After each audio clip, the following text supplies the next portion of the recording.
Welcome to another episode of Hip Hop Beats and Things. I'm your host, K Hill, and then my man in the background is Finster of Finster Bundy. I should have been introducing it like that the entire time because this man is dope and has an incredible story in his own right.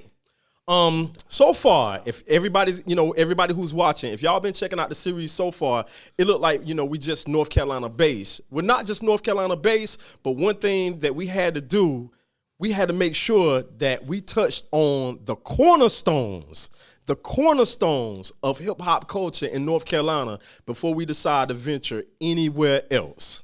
Now, I'm going to tell y'all something, man. I'm happy. You know what I'm saying? I'm happy. I got a family. I love my family and whatnot. I love my wife, all of that. But this right here, this story that I'm going to tell before we get into this is a romantic story right here. You know what I'm saying? I don't care how you feel. So check this out. For those that don't know me, I'm K Hill, MC, beat maker, DJ. I'm going to put extraordinaire up there, for my own self-esteem. All right? But anyway, I've been doing music ever since I was 14 years old. I come from a small town called Wilson, North Carolina.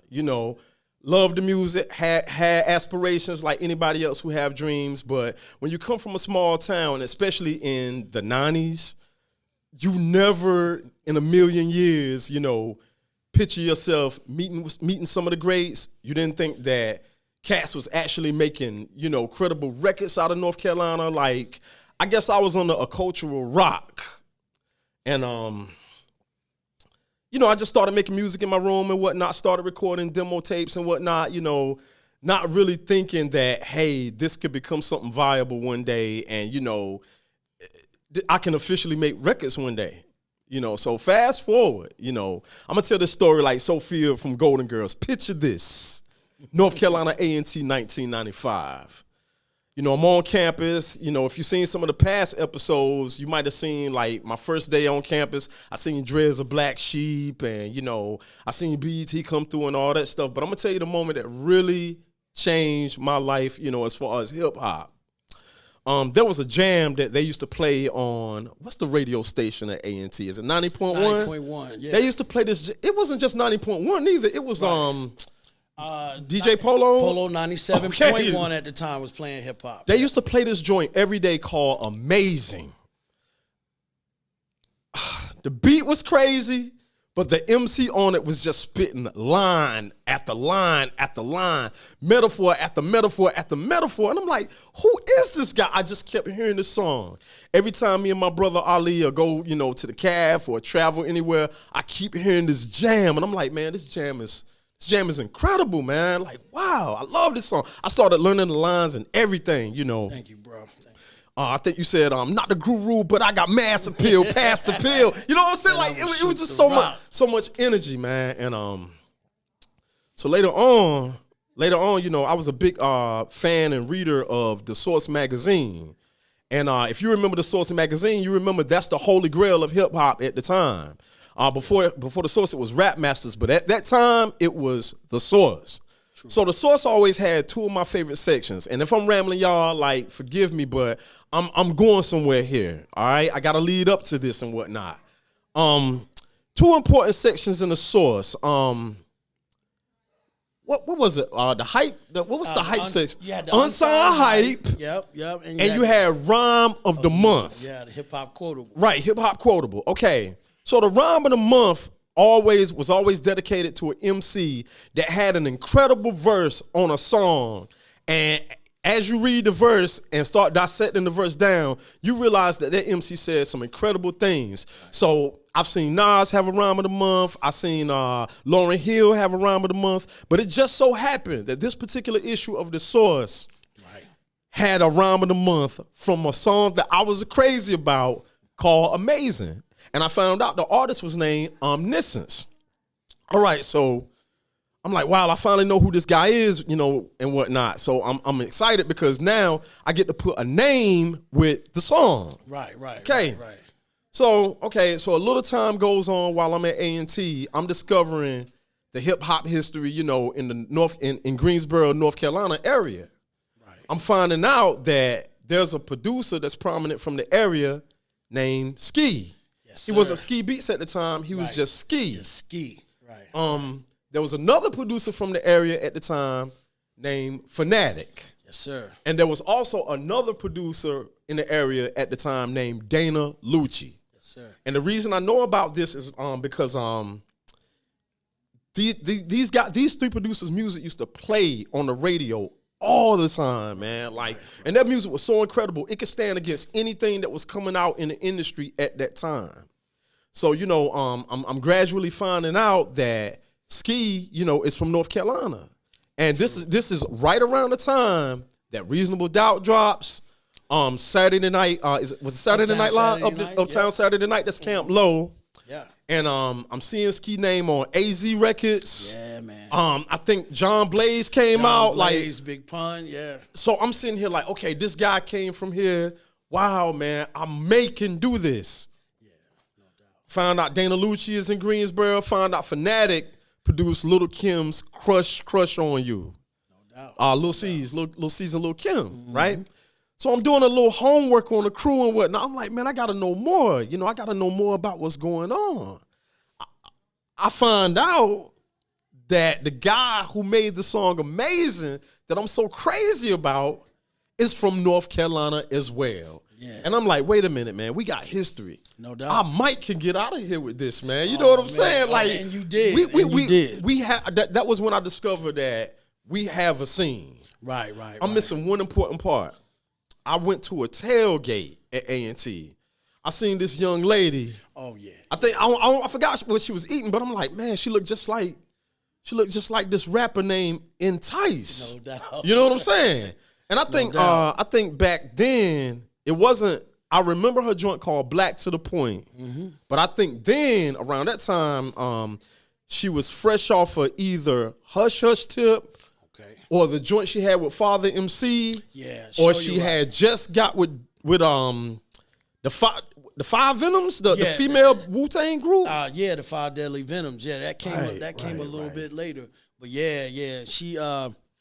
She also was signed to Wild Pitch. Okay, as well. okay. We gonna get on that in another episode. You know what I'm saying? One more person. Go ahead, bro. Mark Sparks, who was in a group that was also on payroll. Right. Bad Rep was the name of they were kind of like the bad boys of payroll. You know, you had the Busy Boys who were more like, you know, just the party rockers, and then you had Nightborn, who was like the Rakim, the cool. You know, not saying that. Hold on, let me back. I don't want to say that they were imitating, but I'm just saying that was the styles that contrasted, and Bad Rep was like the bad boys, like, you know. And Mark Sparks, who went on to produce Cackalack Raw. I Like It for Grand Poobah. Master IC. Master IC. One of my favorite records of all time. Yeah. Nah, I was definitely gonna touch on Mark Sparks, bro. Oh, okay. It's just that I wasn't. No, bro. No. What it is I'm telling you the chronological order of when I discovered everybody. Right. Oh, you know what I'm saying? Right. True. That's true what indeed. that was. With So that's a gem that came later that you like. Oh, wow. So I did all this rambling and I didn't even introduce you.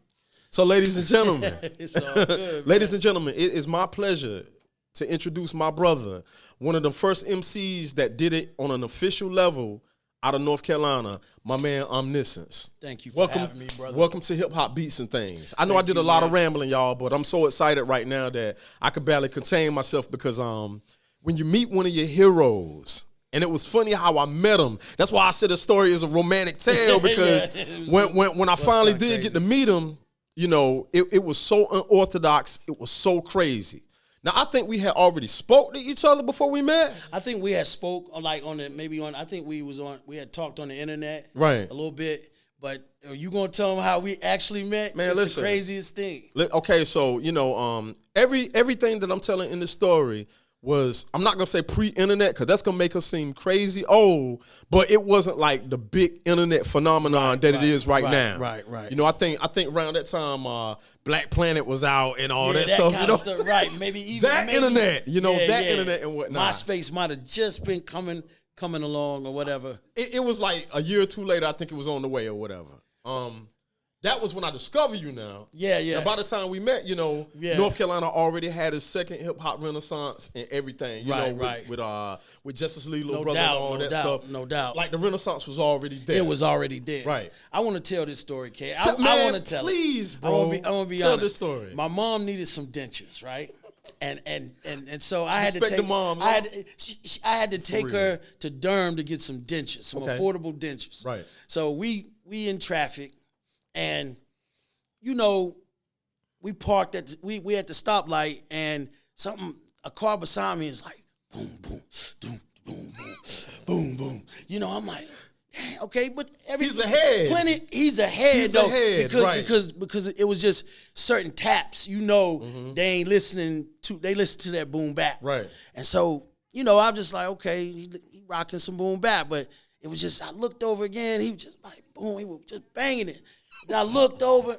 He looked at me. I looked at him like, yo. And we had never met, but I knew his face. He knew my face. Right. And so we like, pull up, you know. Yeah. And that's the first time we met, brother. Yep. That's and, crazy. I couldn't believe it, man. I couldn't either, man. Because what blew me away is like, okay, I expected to know who you were. I didn't expect you to know who I was. As soon as I saw you, I was like, that's K Hill. And I was like, yo, this no. You know what I'm saying? In traffic. So we met in traffic, man. And ever since then, man, we just been kicking it, man. We've been kicking it off and on, man. But look, no doubt. Let's get into it, man. Okay, let's get into it. You're from Bear Creek, North Carolina. I'm from Bear Creek, man. No stoplights, mad trees, right. Cow pastures. Just the essence of rural North Carolina. Okay, now tell us, and I'm not gonna interrupt you unless you say something like really crazy that just blows my mind. Okay, no doubt. But take us on your journey from Bear Creek, North Carolina. Right. To Electra. Right. Can you take us from there? No doubt. Do it however you got to do it, but no doubt. Take us on that journey. Well, it starts out for me, K, in a family of. Let me back up and just say, when you living in a rural, which Wilson's a little bigger than where I'm from, but you can kind of attest to this. When you live in a more rural part of the land, you don't get to see like with your physical eyes a lot of stuff. So you got to live through what you see on the TV and what you hear, the music. So the music shaped my imagination. So it was like I come from a family that was very musical. And had a lot of music, whether it was playing in bands or just being big collectors of records and that kind of stuff. And so I grew up just loving music in general. But the hip hop thing came along with my cousin that you and I have spoke about before. His name is Jeff. He has some family in New York. So Jeff is your cousin? Yeah, he's my cousin, but he's really my brother. He's my big brother. You guys look just alike, bro. Yeah, straight up. But go ahead, bro. Hey, man, no problem at all. Alike, though, for real. And so he's like 5 years older than me. So, in 79, 78, well, we say 79 when Sugar Hill dropped, because that, for a lot of, we know that things was going on before that. But to us down there where we from, that was the first thing, Sugar Hill label. Right. So he was going to New York and with his uncle taking trips. His uncle drove a truck. He'd come back. He'd get his uncle to stop off at a record store in Manhattan. He'd go get the records. He'd bring them down. Because we didn't even have record stores or nothing like that nearby us. There was some, but we would have to travel like maybe 30 minutes to get a record. Right. And so he would always either call me up like, yo, I got another one. And it would either be, something from the Sugar Hill label like Grandmaster Flash, or it may be Crash Crew, or he may hit me with something from the Enjoy label, some Treacherous 3, that kind of stuff. So I'm getting that kind of early. And so I fell in love with hip hop at those moments. Right. And so moving forward, Jeff has a sister named Benita. Okay. And Benita was the type, like Jeff being 5 years older than me, he would leave me, we'd have our fun, but then, I'm like 12, he's 17, so he hanging out, he moving on. And Benita was his younger sister. Right. She would always see me, because I'm an only child by my mom. My father has different children, but my mom's only child. And so I would be kind of left alone. Benita would be like, come on, ride with me.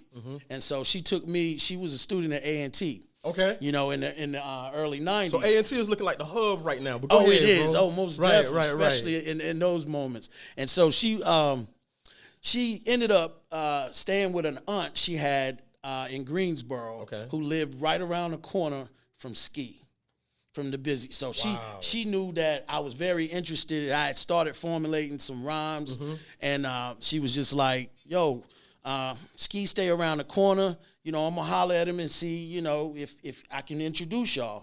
And so about a month later, you know, she like, yo, you ready to meet Ski? Because, you know, it's, right. So obviously her and Ski, you know, whatever they did, they did. They had their fun, whatever it was. I don't think it was nothing real serious, but, you know, she had a rapport enough to bring me around to meet him. Right. And so I met him. We went to his house on Julian Street, right there in the hood off of Martin Luther King. So you telling me, I'm sorry. No doubt. I want to make sure this is on record. No doubt. So Ski is basically your introduction. He is my introduction, man. Big ups to Ski, man. Love you, man. Love you. He is, and it's kind of crazy because he is really the focal point, MC-wise and production-wise, you know, moving forward when you look at the work that he done and where he took it, you know.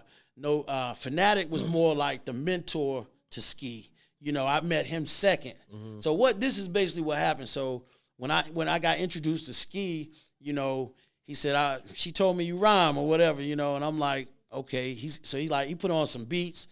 At the time, didn't know who had made the beats, but he hadn't even started touching beats. He was just a straight lyrical terror, just an MC. And Ski can rhyme, bro. Oh my God, like, Ski can rhyme, like for real. He's a marksman, like, man. Bro, He can really rhyme. And I found like, that really rhyme. And Kay, I found that out that day. Yeah, you know how somebody really do something, and then you trying to do it, but you see, no, they really do this. And so he put on the beat, and I kind of stumbled over some words, and you know, I was kind of like freestyling, and he was like, look, man. Stop the tape. Look, go home, write your things out, write out your lyrics, formulate your verses, and come back and see me.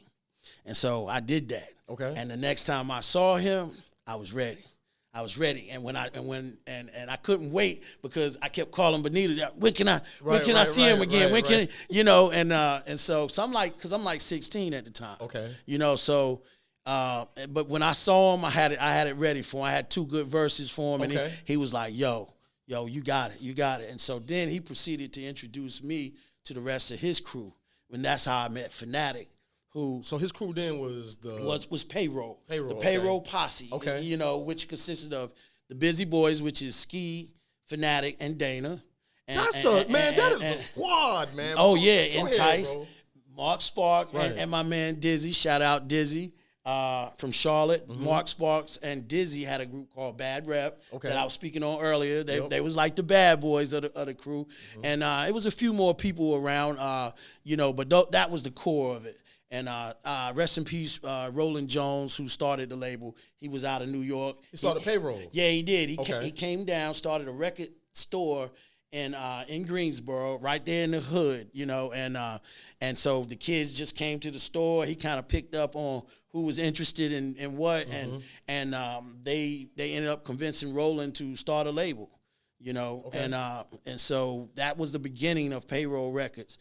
And I just want to say one thing before we move on from that, which is that Payroll Records was so official that they had records playing on Red Alert, Chuck Chill Out, and on Mr. Magic Radio. Okay, so in New York. Can I piggyback off of that? People didn't even know where they was from. Yeah, yes, you can. Was Naborn a part of Payroll? Most definitely. Okay, I first heard Naborn from. I used to stay up late at night on Fridays and listen to this show called Wrap It Up. No. Was it Wrap It Up or the Hip Hop Countdown and Report? It might be the same thing. Yeah, it might be the same thing. Right. And they used to play this record, you know. I thought he was on Next Plateau for some reason. He was. He eventually ended up signing with Next Plateau. Okay. But his beginnings was with Payroll. Okay. Because him and Roland, they was like that. Gotcha. You know, they both from New York. Okay. Naborn's from New York.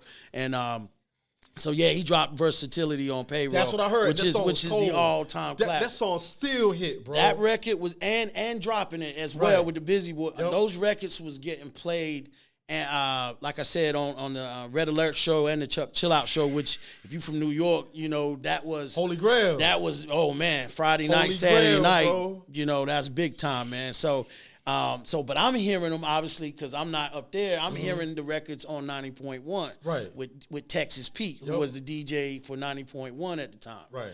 And so I'm hearing these records and I'm just like, yo, like who are the?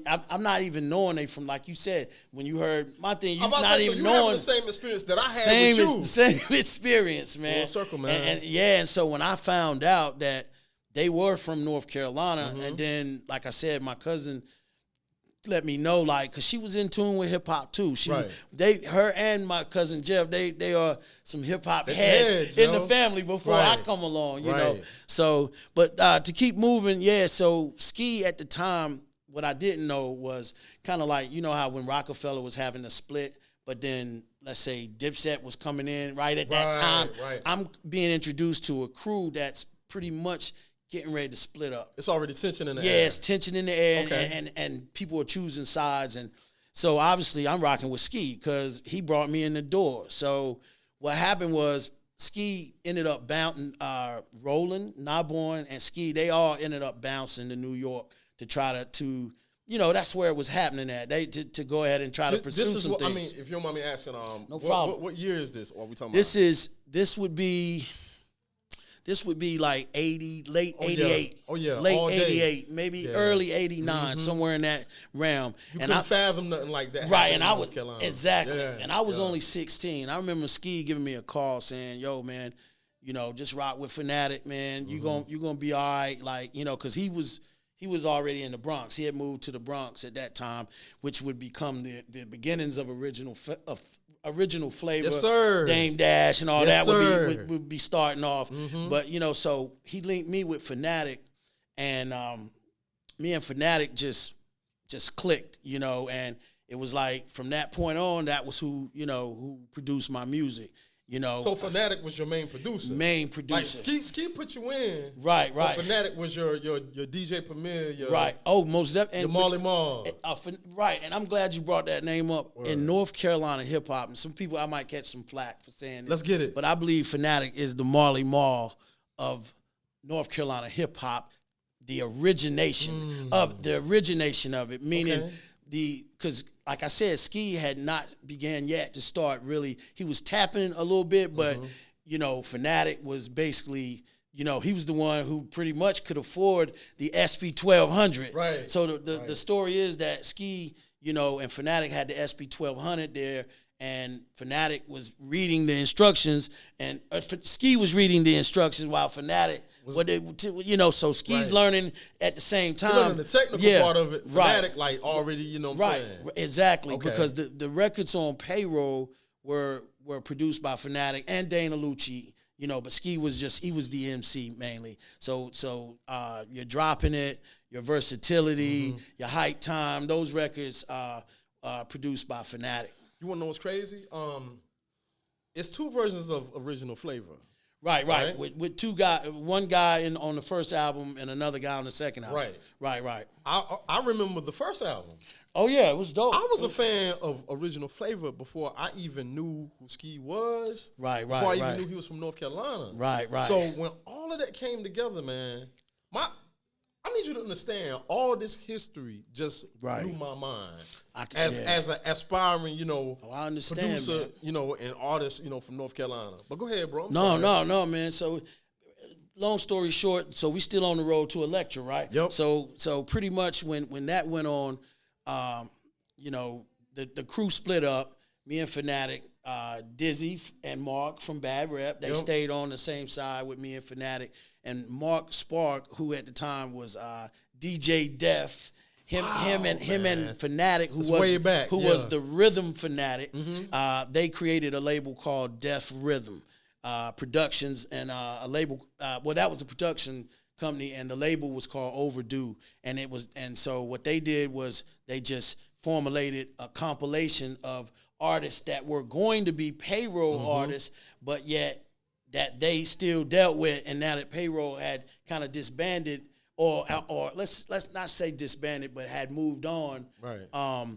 They started this label Overdue, and so that's where I came into play. That was where my first record came out. And I want to also shout out a brother named D Mac from Wilson. D Mac is from Wilson. From Wilson. That was also had a record on that Overdue compilation. You want to know what's crazy though? What's crazy is, and I don't want to get too deep, but I'm gonna tell you how small this world is. I never met D Mac. Right. But D Mac is like, amongst the hip hop heads in my hometown, he's a legend. No doubt. We even have mutual family. Yeah. Like he wants to meet you. He wants to meet you. And I want to meet him too. Even after all these years, I want to meet him too. Yeah. Because I think my cousin I have a cousin that's his stepsister. Okay. So Wilson is that small. Right. And I've heard D-Mac name for years. Yeah, man. Heard him on the Cackalack Raw compilation. Just heard his name, heard his greatness, his legend and all that stuff, but I never had the opportunity to meet him. I think I even met Dizzy. Yeah. Dizzy is. But I never met Mark. Yeah. I never met D-Mac. And those are two brothers before either one of us leave this earth. Right. I would like to chop it up with them for at least, 5-10 minutes, even more. You know what I'm saying? No doubt. But I definitely want to meet them. Good brothers, man. And they actually fit into my journey towards Elektra, which is so we did this compilation and it made a little noise, but nothing came out of it significant like a deal, because back then it was all about the deal. Can you get the record deal?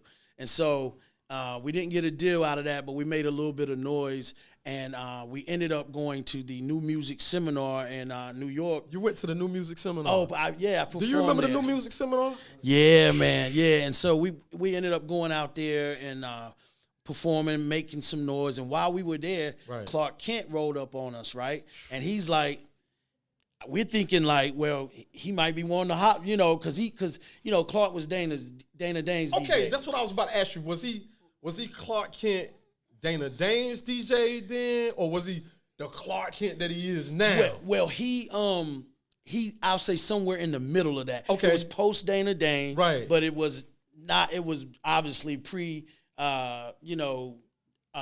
Rockefeller days and that kind of stuff. I always wondered, was that the same Clark Kent that was Dana Dane's DJ? Yeah, it is. That's amazing, man. Yeah, and see, the Busy Boys would open up for Dana Dane, Bismarck, whoever came down.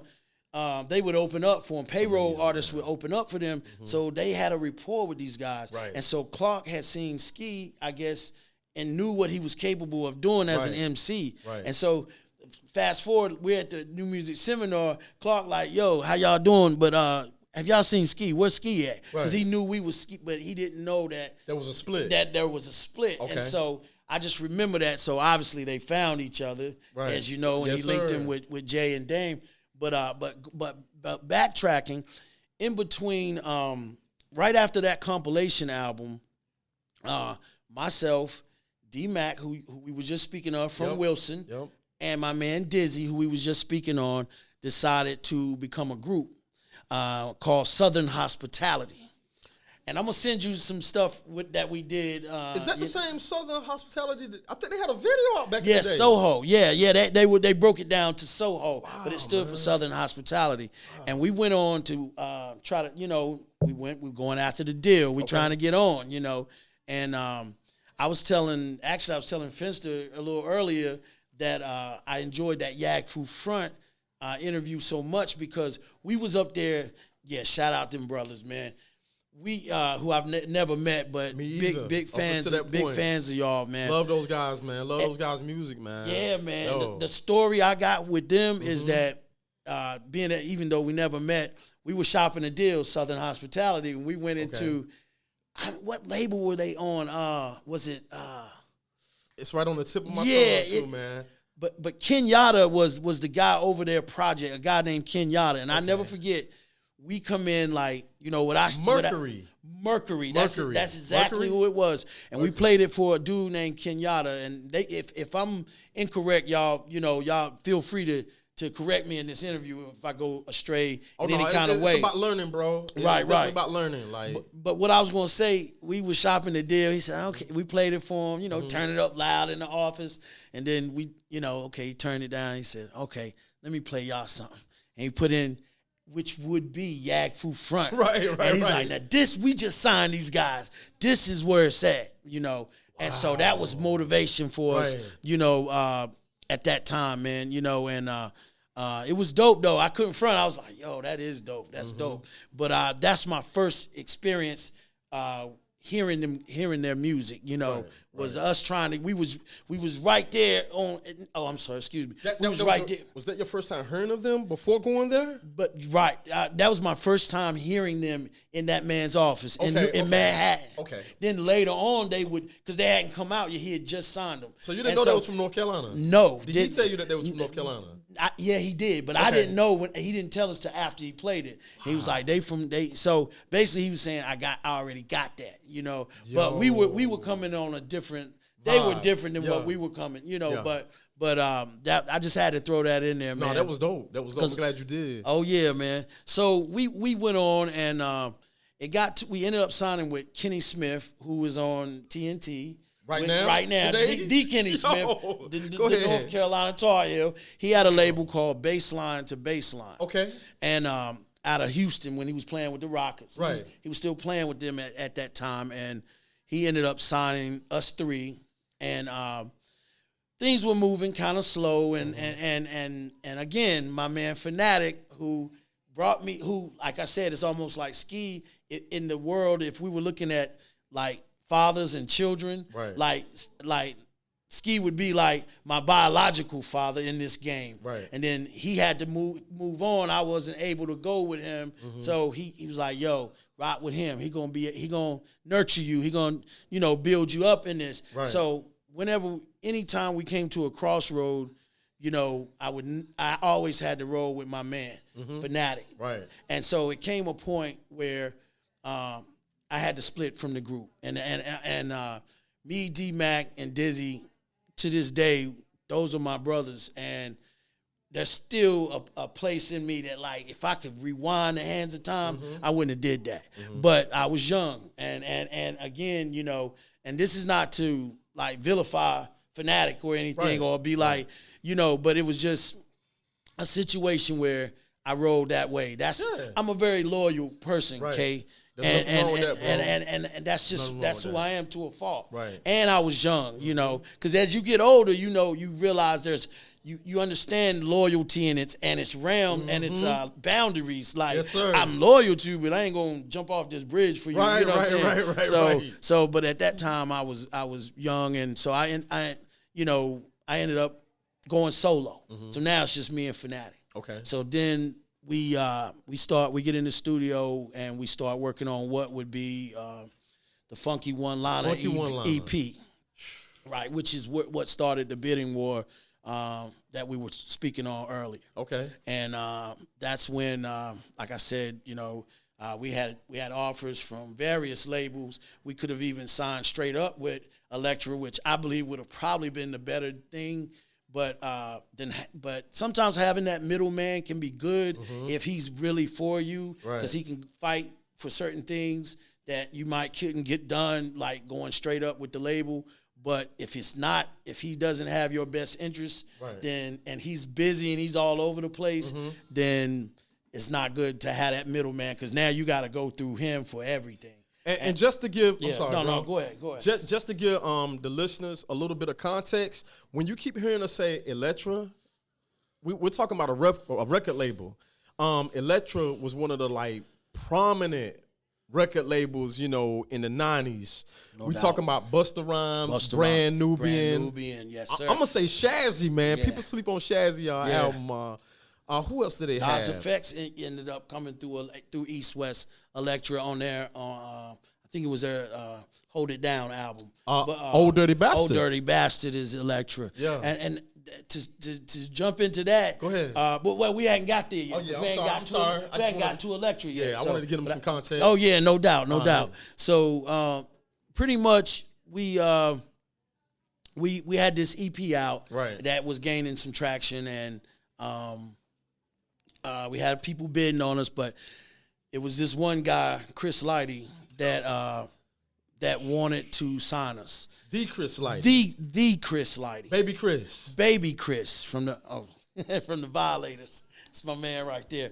And yeah, man. And so we had it was a partnership between a lady named Enid Shore, who had a lot of connections with the corporate side of the labels, and then a guy, what is his name? Gordon. And actually, they rock with Premier. They rock with Gangstar. Gordon does. You know what I'm saying? And so pretty much Gordon and Enid had formed this partnership where he would find the guys from the streets, because that's his side of things. Right. He would bring the talent to Enid. She would take it to the corporate side, get them deals. They get the finder's fee, split that. That's all they wanted. That's fair game. That's all. Yeah, right, exactly. So they had somehow the record had gotten in Chris Lighty's hands, and I never forget this. But Vince was swooping on us from. Let me speak on who Vince is too, because I didn't really speak on that. Break it down for the audience. His name is Vincent Herbert. Y'all probably know him from Vince and Tamar and all that. But many moons ago, he produced some R&B records like How Many Ways for Tony Braxton. He had done some stuff for Christopher Williams.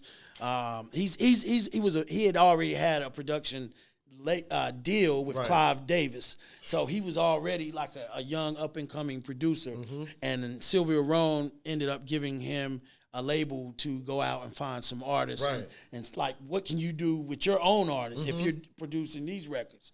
I think it was basically for R&B based. But at the time, it's getting hot. It's mid-90s, right? Yeah, and rap is hot. And look, Big done hit the scene. Yeah. So everybody every label wanted that Biggie, that success, the guy that could, get over that R&B record and take it to, but yet stay street, and not sacrifice his integrity. And that everybody couldn't do that. Some people was meant to stay on the street. Did they ever ask you to make some smoothed out, Oh, most you could have did that, most definitely. I mean, I know it probably wasn't your thing. Yeah, but I could see you doing that though. What I did, Kay, I did get over a few records like that. Okay. But it was kind of weird because I didn't smooth my I kept it raw with the delivery over these smooth R&B. Right. So it kind of turned out kind of weird in a way. But some people like it. Some people prefer the me when I'm keeping it more on that raw underground level. Question. Yes, sir. I'm glad you brought that up. Yeah. There's a remix of a record that I heard. It's a North Carolina record. It's a remix where somebody remade. I ain't gonna say remade, but they used the same sample that Q-Tip used for Nas on One Love. Okay. Yeah. Was you on this record? Yeah. Was it a Mark Sparks record? No, Dana Lucci. I think it was a Fanatic record. Okay, but it was me. Was me and some other people. I think Entice was up there. Me, Entice, and my man, Dark Jaff. I cannot forget. Got to throw him in there. That was the remix to Holly Canada's "You've Been Mean to Me." It's been so long ago. Some of the stuff it was a remix or something, but I was like, "Yo, this is so incredible, man!" Yeah, and yeah. Fanatic actually produced that. That record was so dope, bro. Yeah. Thank you, bro. Thank you, man. I've been looking for that myself. Let me tell you something, dog. I could barely remember what happened 5 minutes ago. Yeah, but I remember these moments and these records and whatnot, bro. Man. Like. No doubt. Just go ahead, bro. Y'all did some life changing stuff for me, man. Like for real. Well, I thank you, bro, man. I mean, it's changed my life dramatically, man. Right. And but one thing I just wanted to get back to was the Enid Shore and Gordon thing. Yes, so they had a deal in place for me with Chris Lighty, right? But I had never talked to the man, never met the man or anything. And Vincent Herbert, he had swooped in on me and Fanatic, like, look, I'm flying y'all up, putting y'all in hotels. I'm about that action. and Fanatic, again, he's been waiting on this moment because people in the past have kind of, moved on and went, he like this. I'm holding on to this right here. I ain't gonna let this. And I ain't letting this situation go. I got you. And totally so he flew us up. So we're in the hotel, right? Enid now calls my house. My mom picks up, And she's like, he's not here. He's in New York. And so Enid's like, he's up here? What is he doing up here? He didn't tell me he was coming up here. So she said, well, you want the number? I give you, because you know I gave my mom, I had just called. It was on the call ID. I just called. She's like, my mom, I got the hotel number. He's in room. So Enid calls, and I'm like, yeah, Enid, we getting ready to go this way. We getting ready to go with Vincent. And she's like, oh, my God. She's like, just, are you going? Don't go anywhere. Just stay there. Just stay there. And 15 minutes later, phone rings. I pick up. Yo, this is Chris Lighty. So pretty much he saw it's about to go, the deal's about to go another way. You on the phone with Chris Lighty? I'm on the phone with Chris Lighty now. Okay. And he's like, look, man, and this is something for my man Finch to hear that he might understand, but he was like, I listened to your music, man. He said, you remind me of a group that I always wanted to get my hands on, that I always wanted to, I felt if I could have got behind them, they would have took it to massive levels without sacrificing who they were. What group is this? The Black Moon. And so he was like, yo, like, I see something in you like that, even though I know you from where you from, you know, but he's like, that feel that you got, you know, and he was just, he's like, look, again, I'm here at Def Jam. We got the Month of the Man coming up.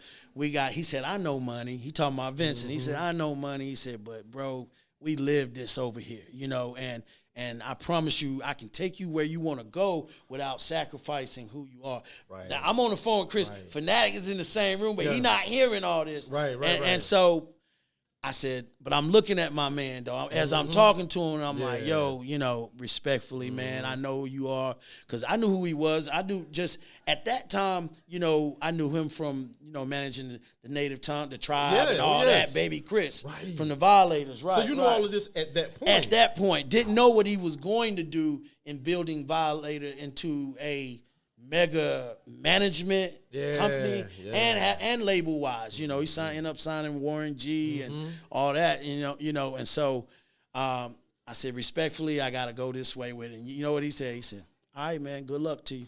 And that was the last time I ever heard from him. You know, we ended up going with Vincent. Okay. And that's how we get to Elektra.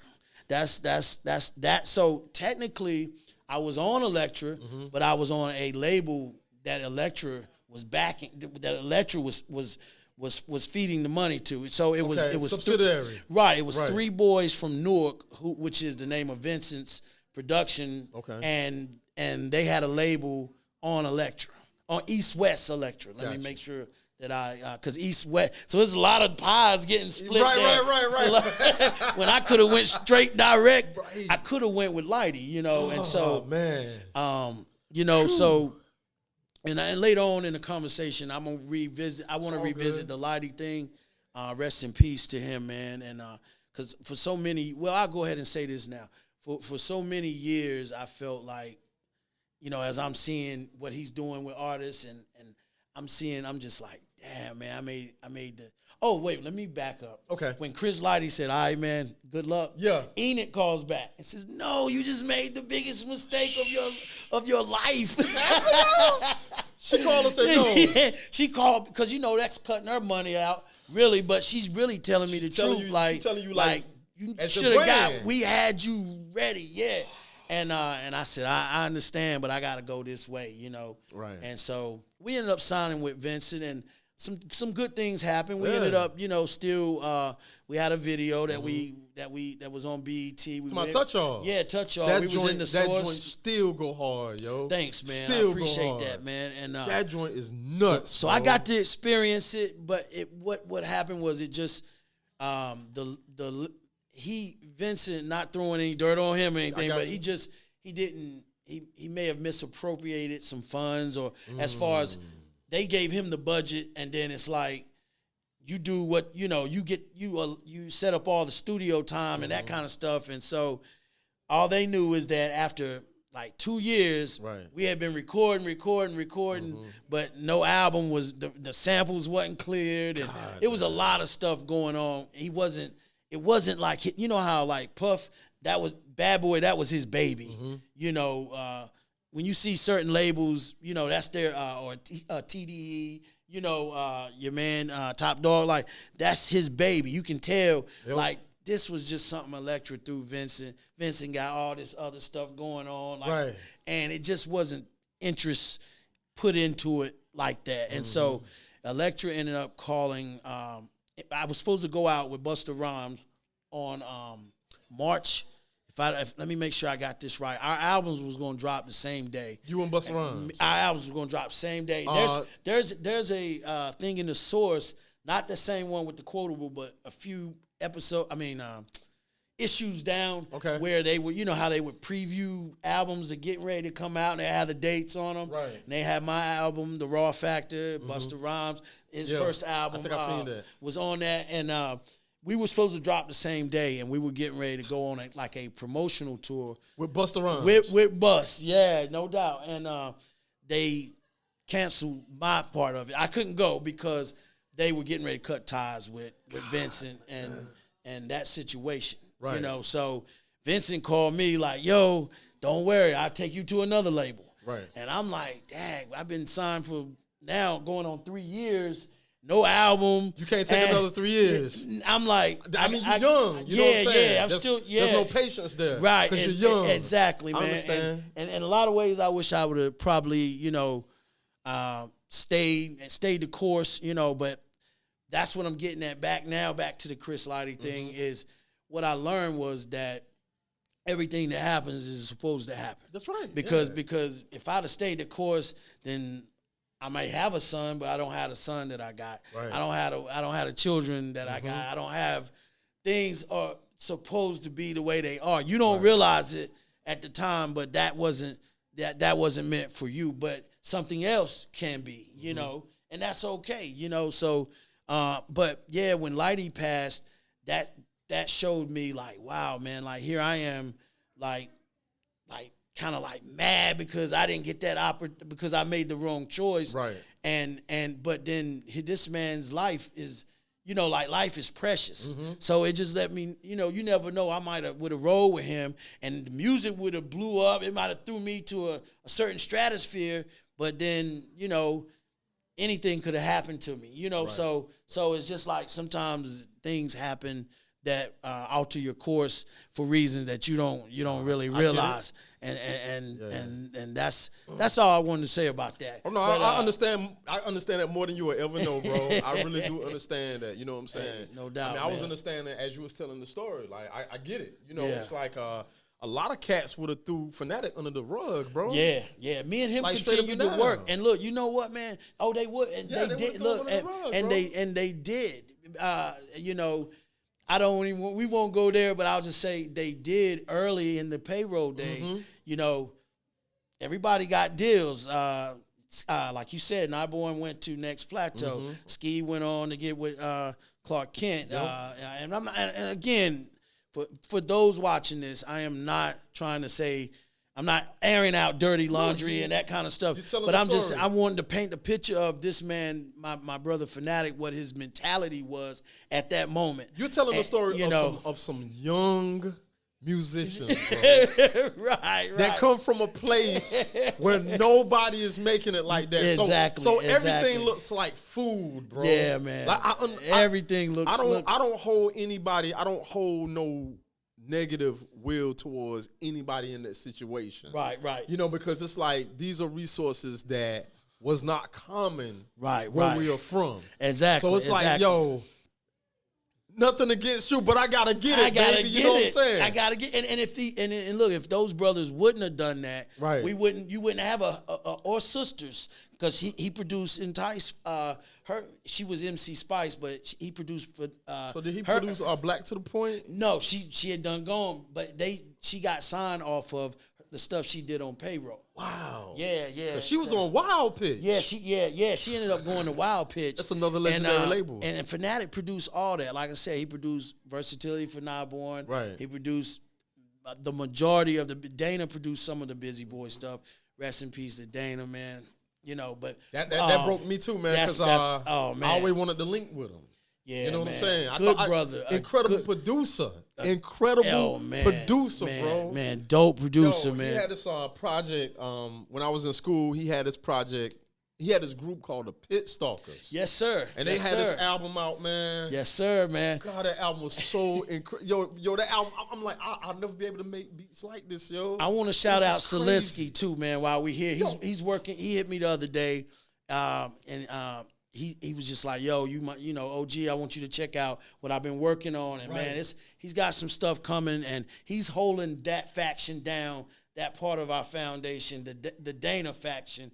And really not just the Dana level, the whole thing that I've been speaking on today, the foundation of, going back to the payroll foundation, he's getting ready to drop something. Oh no, mad love to Solinsky, man. Yeah, man. That's another cat I bring up in my interviews because when I did start discovering everybody and everything, I had a class with Solinsky. Right, but I didn't know that Solinsky. I thought Solinsky was like a football player, bro. Like, he was just, like he was cool, laid back cat. You know what I'm saying? He had this, so his shit was like, wow. Right, you know what I'm saying? And I thought he was just this cool football player, man. And then I'm looking at the album cover. We done already got out of the class now. Right. I'm like, yo, man, that's Carl, man. Like, yo, my man, Ryan. Yo, right. Like, I'm still trying to learn about how all this stuff even works. Right. You know what I'm saying? And to find out this guy that I had a class with was already in the studio making records. Dana was like, that was his little man. Like, I'm taking you with me, and rest in peace to Shabazz, who while we sitting here, he was a member of the Pit Stalkers as well. Bro, he shout had a out crazy Rashida voice. too. Yeah, he had a crazy voice, man. All of them was ill, though, They are, man. I can't find that album anywhere. Every time I see Solinsky, I ask him about that album, man. I need an album in my life so bad, bro. No doubt, man. Like, I need that joint, bro. That album got me through. It just got me through, man, because I'm like, yo, cats here are like really, really doing this on a high level. Yeah. Not recording your drums to your 4-track tape machine. No disrespect to that. No, I did that. But I know what you're saying. Yeah, they was doing it on a high level, man. Yeah. And it just inspired me, man, to like just really, really dig. You know what I'm saying? Into it and whatnot. No doubt, man. Go ahead, bro. I'm sorry. No, I want to take this time to say too. I want to shout out Raleigh-Durham area all day because that's when I think about North Carolina hip hop. Right. I think about the Triad, which is Greensboro, Winston-Salem, Hop on, all that, and then I think about the Raleigh-Durham, Chapel Hill area. Right. And things are going on at the same time. See, I'm from Bear Creek, which is in the middle of both of them. You're right. So I spent a lot of time out in this area as well. I don't know if you remember a crew, Tafu. I do. Chapel Hill. Yes, I do. I was in the very beginnings of that situation with my man Hack Lovejoy. When I was coming up, when I was trying to make my name, in the scene, I got in this crazy beat battle with Hack, bro. With Hack, you know what I'm saying? No doubt. I got into it, but Hack. Here's the crazy part. Hack knew me for rhyming. Right. So Hack slid me some beats. Right. He knew me as an MC. No doubt. But then one night, you know what I'm saying, Kazi used to throw this joint called Microphone Money. Yeah, this a product of Kazi, but this happened to be like my nickname too. Right. You know what I'm saying? But God, man, what was I? Oh yeah. We was in a producer battle one night, man, and it was it was so intense. Cause we was in Chapel Hill. Right. His whole crew standing at the front, man. Yeah, you know they what was I'm saying? Deep. They was always like the club pack, man. Yeah. Hack just knocking cats out, out, right? Yeah. So me and him going at it, bro. Like, cause I was on fire then, bro. You know what I'm saying? Right. No doubt, and man. Cats you told me wicked with them things, though, man. Cats told me at the front of the stage. They said, "Look, man." Things. They said, "Look, bro, you dope, man. But Hack is our man, bro. You know what I'm saying?" So right. But Hack did he slapped me with a haymaker at the end, bro. Hey, it was it was insane, man. Yeah, man. Those are my peoples, man. So much love to Lovejoy, Tafu. Yeah. You know what I'm saying? Hack, the rest of them cats. No man, doubt. Like, for real, no man. doubt, man. So yeah. I always wanted to join the Triad and the Triangle Up. Right. Because of the rich history of the Triad. Right. But then the Triangle really took it there on some real let's take it there. Right. You know what I'm saying? You know, like I go back to 88.1, you know, the Waxmaster Tory. Yeah. You know what I'm saying? Oh my God. What's my man Damage and all them.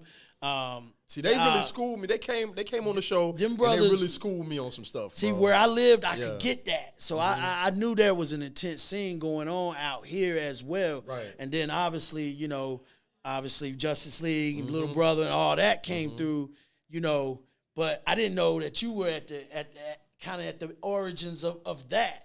You know, like with the Dream Merchant Volume 1 joint, the Sick L joint. Yeah, I had to go back and kind of and learn that, man. And so I say all that to say, man, like we real dope out here, man. Hey, like, bro, when you look at you know a lot that's going on, and then you got that area, and then you got the Triad, then you got cats in the middle. You know, coming out of Burlington, like when earlier we was talking, he was like, "Yo, you live in Burlington too?" Yeah. I'm like, I didn't even know so many that they had what they had in that area. You know, outside of now, of course, my man OC, I knew, you know, who I've never met, but I call him my man because I know he came up with you.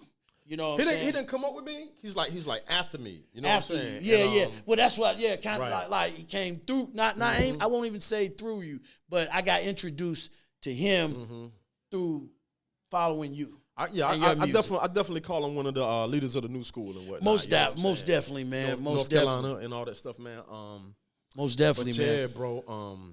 It's so much dopeness around here, and in the middle between your class and you know.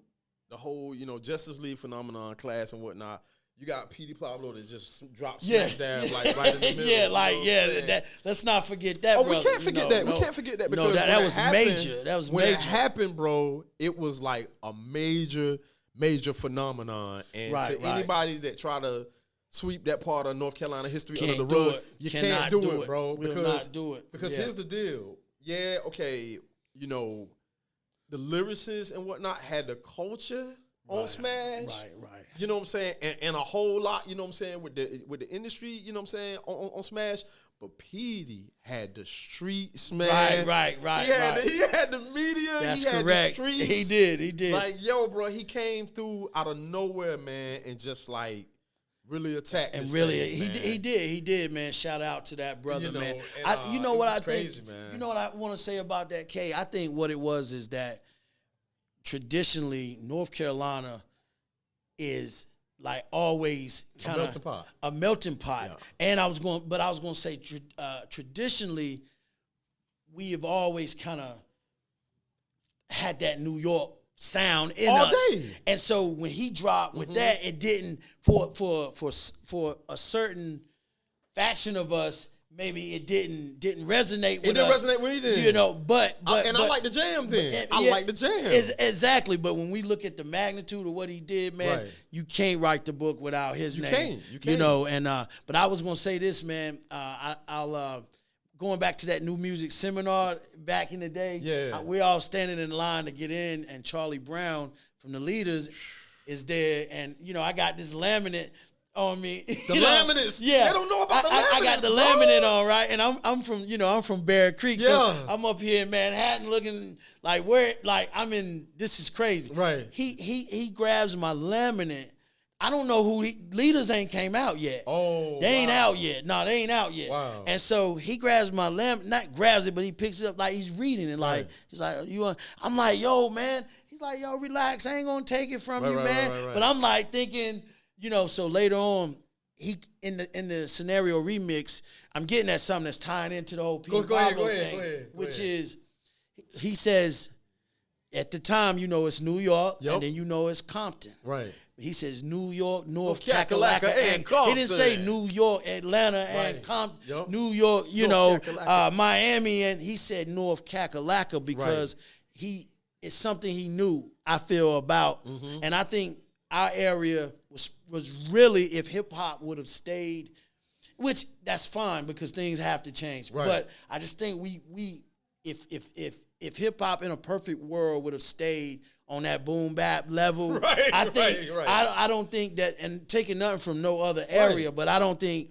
it's kind of obvious when you look at the artists that we have brought to the table, even down to, but J. Cole came back and got it. He came back and got us to a little different than the boom bap, but he come from that. I remember you told me that one day. You said, no, that's North Carolina right there. That's our sound.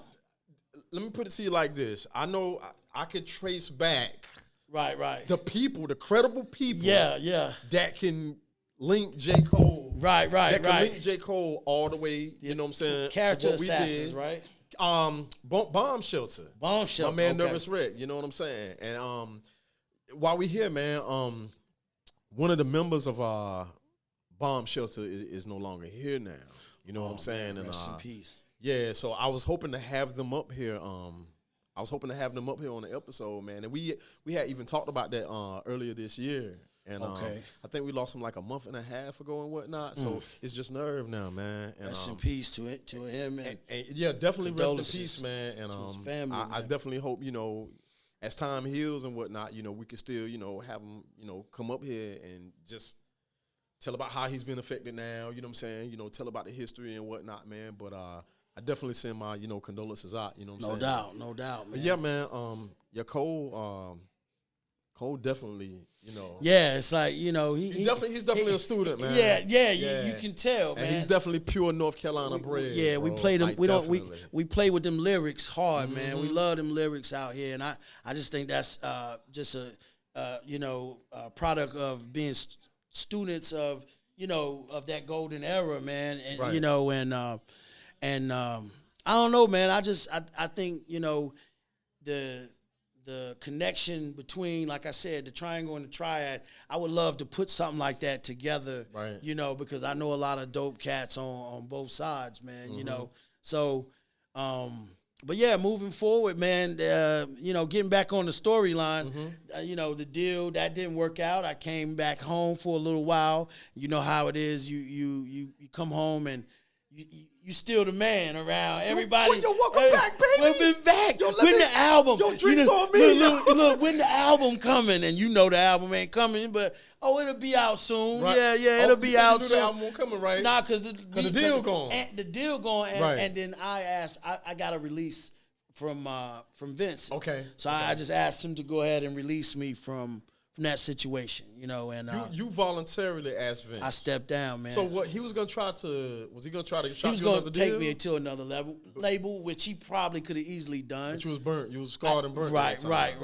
And the music again to me was started changing. It started changing. It was like I said, you got imagine putting Onyx or Black Moon over One More Chance by Biggie or something. You know what I'm saying? It was just it wasn't what I wanted to do. I wanted to, you know, I really like to keep it on a certain level. Did it though, bro. Right. Like, in my older years, I think I could do it. At that time, you know how, like you said, young and because remember how Biggie sounded when he first came out? Yeah, man. You know what I'm saying? Then you know he toned it down. He toned it down. Right. So it was all about the tone down, man. You know, but at the end of the day, it's like, you know, and it's funny too, because I was about to ask you.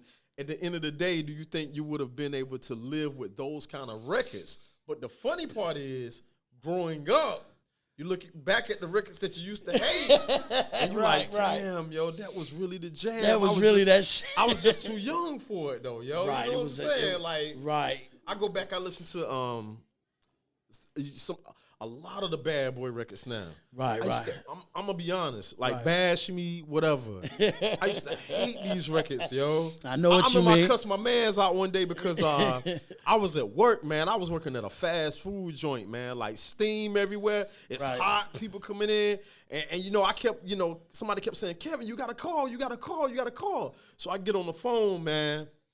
And it's my man Keedron, man. Rest in peace, Keedron. And he like, yo, man, I just called to tell you that Mace album dropped, yo. I had to lay my man out. I was like, yo, what? Don't ever call me about Mace. And now every chance I get, bro, I pop in that first Mace album. Yeah, no doubt, man. Hey, man, no doubt, man. Hey. Yo, I love that Mace album so much, man. That first Mace album, I love that joint, man. Man, he was lyrical, man. Mace is more lyrical than we gave him credit for. And he has some, my joint is the joint with X. That's my joint. That joint that's my joint right there. Derek Angeletti, man. D-Dot, bro.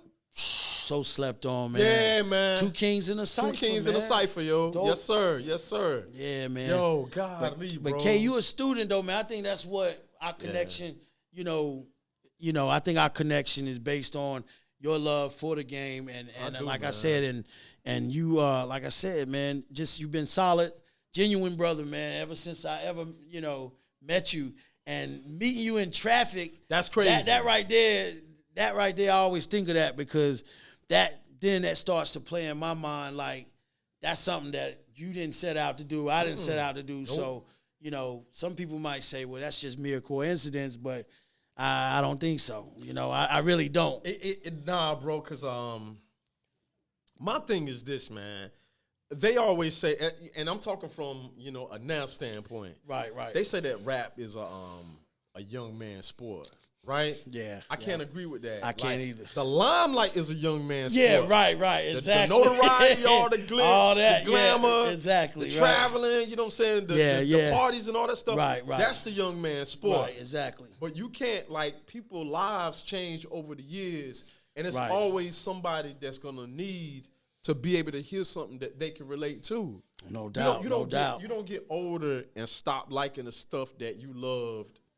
Exactly. I mean, depending on what it is, but as far as music, you're gonna love some of the music that you grew up on because it's gonna remind you of certain places and events in your life. Man, I listened to the greatest of Alexander O'Neal last night, like the great Alexander O'Neal's greatest hits. Because I just, that's just what I wanted to hear last night. Yes, sir. And stuff like that won't ever. It's the same with hip hop. I'm gonna tell you what I've been listening to for the last 2 days, bro. Yo, hip hop beats and things, audience. Look, I'm still here. I'm hip hop to the core. No doubt. But I need y'all to understand, yo, bro. The first 2 intro albums, bro. Oh my God, yo, shout bro. Out Kenny, rest in peace, Kenny Green, man. Kenny, yo, bro, man. Oh my God, that gets me through my day. But no doubt. I'm still cheating because that's hip hop too. It is. That's hip hop too. It is. Funny how time flies is Black Moon killing every. Yeah, you know what I'm saying. Same joint. Joint. They added the chords and freaked it out. Yeah, but, man. Yo, no doubt. I love those albums, man. I love the New Jack Swing era, man. Oh man, it's priceless, man. I just love it. They'll never be duplicated again. No, they try to. Yeah, they try, but it's not the same. Nah. It's not the same. It's not the same. So so you took us on your journey from Bear Creek to Electra. Right. And you had some downtime, most definitely. A lot of downtime. Okay? But see, I discovered you on a resurgence, bro. Right. And I'm gonna need you to talk about that resurgence, man. No doubt, know what I'm saying? Doubt, because man. I seen you working with some different independent labels and whatnot. No doubt, you know doubt, what I'm saying? Man. Yeah. And you still been putting out some dope material. Thanks, which bro. is why I have you here right now, because see, the thing is, you like K, you a student of the game and whatnot, but I'm looking at it like, this cat is still dope though, bro. Thanks, this man. cat is still this cat is still an incredible MC. Thank he you, just man. happened to be one of my influences, but he's still an incredible MC. It's not like, and I don't like to use this phrase, but it's not like he's washed up. Right. He's still dope, and I still want to hear what he has to contribute to the game. You know what you told me one time, not to interrupt you. You told me, you said Omni, it ain't that you fell off, you just fell back. Yeah, that's it, bro. You just I really, that resonated with me because I be feeling that way. Like I want to hear so many cats. Like why y'all don't just? Because I know y'all still dope. Like that's what I'm saying. Like why? It's but like you said, as you get older and you settle into day-to-day life and the family and all that. But one key thing that I try to do, I don't do it unless I really feel it. Unless I really, I'm the same way. I do it now to truly for the love. Right. And but I do realize that I need to be a little more productive because at the end of the day, there's more I want to do. There's more that I don't want to close the book at this point. Right. So I'm glad to hear that, bro. It's a lot more left, man. I'm definitely glad to hear that. But yeah, back to your thing that you were speaking on about the labels, right? The independent labels. Yeah, in 2000, I want to say 12, I first got a call from a guy named Debonair. Debonair P. Shout out Debonair P. One love to Debonair P. And I hope you see this interview. I hope you see this clip. Definitely, man. You know, I definitely want to give you a shout out, but we're gonna get into that. Yeah, man. A real good brother, man, from Australia that reached out. And I'll back up. Before him, there was some labels, not labels, but labels. I guess we'll call them independent labels that wanted to re-release some of the old stuff that never made it off of Electric. Right. And so I would get a lot of calls about that, and I ended up, linking with a label out of Milwaukee, Dope Folks, and they ended up re-releasing a lot of my stuff, and they've done a lot for a lot of artists I see that, so that almost was a disaster. But I did the same thing earlier. I'm glad you did it. Y'all can edit though. Hopefully y'all will be able to edit that. Now I'm not on an island by myself, but right. You go ahead. And so they had hit me first, and I was like, yeah, that's cool. Let's do that. And then Debonair was the first one that called and said, I'm interested in what your new music. Do you have any new music? Right. Nobody had asked me that. Everybody was like wanting the unreleased, and that's cool, But I'm like, I still got a pen, So I was like, yo, that's cool. I'll shoot you a joint, and you shoot me some stuff, and I'll shoot you a joint back. And that became the Raw Factor 2.0. And then from there, that had some success. And so then we began working on an EP, Sharp Objects. Yes, sir. And at that time, yes, sir. That's when you and I linked up and on the Church versus State. I love that jam so much, bro. I do too, that man. Jam is we're perfect. Gonna do a part 2 to that. We got to, dog. We're gonna do a part 2 to that. You killed that joint, by the way. I had to, dog. Hey, man. Listen. What did you say? I'm a product of Fight the Power, Gangsta. What did you say? Here's the deal, bro. I couldn't tell you what I said. Okay, yeah. But if I take it from the top, I think I know the whole rhyme, man. But you killed that joint, man. That song is perfect, bro. The project is perfect. But do you know what it did for me when? Now I just told you everything. Right. About how I discover you, how I look at you, how, you know what I'm saying? Like, I'm just rolling out the red carpet. Hey, man. Pride aside, I don't care about that, bro. You know what I'm saying? Like, life is short. Yo, do you know how it felt for me, man, to be on a project with you, bro? Hey, man. After not even knowing if we could even, not even knowing that artists could even make it out of North Carolina, and then the first artist you look to, that's dope and all that stuff. You end up making a joint with them. Hey man. By that time I was as honored to work with you as well. Yo, that's crazy, because like I said, I had once we linked, I had to go back and doing my homework on you, man, and so it the honor was mutual, bro. But I appreciate that though, man. Like I said, man, I've always wanted to work with a lot of cats.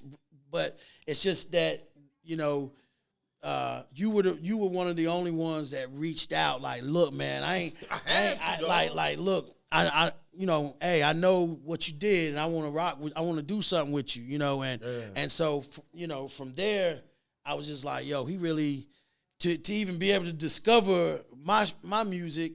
That means you gotta dig a little bit, you gotta do a little digging. So I was just like, this brother is, he's genuine, man. Yeah. And see, I don't do that, man. I know a couple of cats that did their thing. You know what I'm saying? Yeah. But I don't run after every cat, like, you know what I'm saying? Like, yo. But the ones that have made an impact on me, bro, like, I gotta make something happen. Like, something has to happen here. You know what I'm saying? An autograph ain't good enough. Like, look, bro, just give me one more verse. You know what I'm saying? Before you put the pen up, like, let me get something, man. But even deeper than that, like, you was responsible for getting me a deal. Oh, with Debonair, man. Debonair. Oh, man, that was project, hey, man. I felt like, hey, man, that's a platform that I knew, because I know how you. You move like boom, boom. I'm gonna keep moving. Like, you were active, right? And I'm like, yo, this brother, that's just another little something right there to the next thing, and what y'all did ended up being really, really dope. Yo, and unique. it was a definitely it was a definitely a good experience. I couldn't even hardly get that out. It was a dope experience though, bro. No doubt, and man. you know I had to pull you in there. Oh yeah, You know what no I'm saying? doubt. I had to get you on that joint and whatnot. I had to, bro. It was only right. I was like, yo. That original root for me, man, that's my joint though. I wish we could have got that out there to the world, which it may not be too late. Honestly, but bro, I love the one that the version that's on Trunk Jewels and Filters. He killed it. He killed it, bro. Oh yeah. Both versions. Both versions, yeah. Both versions. Yeah, Nah, Debonair man. give you both versions of Both shit. versions, man. And No doubt. I'm not gonna go as far as to say I don't know nobody who would have did that for me. You know what I'm saying? Yeah, I'm gonna go that far, bro. Like I don't know too many people that would have done that, bro. Hey man, You know what I'm saying? Like for real, like that right there. That was huge, man. That's just something that I never forget. No doubt, you know what I'm man. saying? No like, doubt, man. Hey, bro, it was the easiest thing to you let me to eat off do. the plate, bro. That was dope. Well, I want you to know, Kay, that was the easiest thing for me to do, given your like I said, your energy and how sincere I know you are to this. And it was just like, you know, like that's what this is supposed to be about. Like, Right. come here, let's go. You know, like it's so much. People just like someone told me earlier today, it's so cliquish around this thing, man. A lot of times, it is, and the so thing about it is, you know, I mean to cut you off. No, you good, man. But with the whole internet phenomenon coming in and the money coming in, right. With the money coming in and whatnot, man, it divides. That's You know what it I'm does. saying? That's what it When does. cats find out that they can make money, or hey, you know what? I don't need no label. I don't need this store or whatever. You know what I'm saying? Like, I can do this myself, you know. Right. When you start, you know, getting in and, you know, making your network and your circle and whatnot, you know, some cats try to protect it. You do supposed to protect your network. No, most definitely. To a degree. You You do supposed to protect your network and whatnot. But if you got somebody that comes along and they're dope, and you know they got good character and whatnot. Right. Like, why not share that resource? Exactly. All it's gonna do is make your legacy run that much longer. That's You know it, what I'm man. saying? That's it. And even when I met you back then, I wasn't with that type of mind frame. Right. But over the years, me growing older, I'm just like, yo, man, you're supposed to help cats that you know are good for it. Right. Good. You know what I'm saying? Because you can spot the insincere. Right. You can spot the insincere, but if you know cats out here, man, working hard and they doing their thing and whatnot, you know what I'm saying? You know, that's what I saw, and that's basically what I was basically trying to say. Like, here I was kind of then took this long hiatus, and I'm just you know, I'm now just getting my feet back, just wet, showing people that, you know, okay, I'm still alive. Right. But here's this brother, bow, like he really working, man. Like he really out here, and it's just like, man. Hey, I had to do that, man. And again, that, and you've threw me, like I said, you've thrown me a lot of light too, man. And you've helped me. I'm sure you've introduced me to some people that didn't know me before. It's only right, bro. And this platform here, man, that's the ultimate, you know, like alley-oop, man. So, you know, it's a privilege to be here is what I'm saying. You know, I appreciate you coming through. I appreciate you, man. No doubt. A couple of years ago, you know, I had the opportunity to rock with what was it? It was Pete Rock. Yeah. Skyzoo, Rapper Pooh was there. Yeah. Precise was on stage. Yeah, Precise was with me. Big up that brother too, man. That I gotta shout that out real quick. Oh no, man. we got that coming. Stallone and Weathers. We got that coming. We got part 2 coming for that, man. God. Y'all had did something recently, and and I didn't know y'all had did it, so I was late on it. Right. I wasn't that much late. Maybe I was about a month late on it. Right.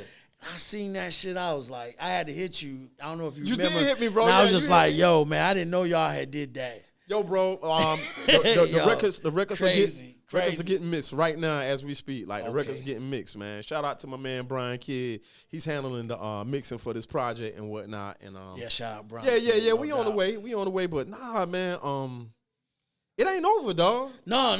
Unless you done. I ain't done. But, it ain't over, man. It ain't over.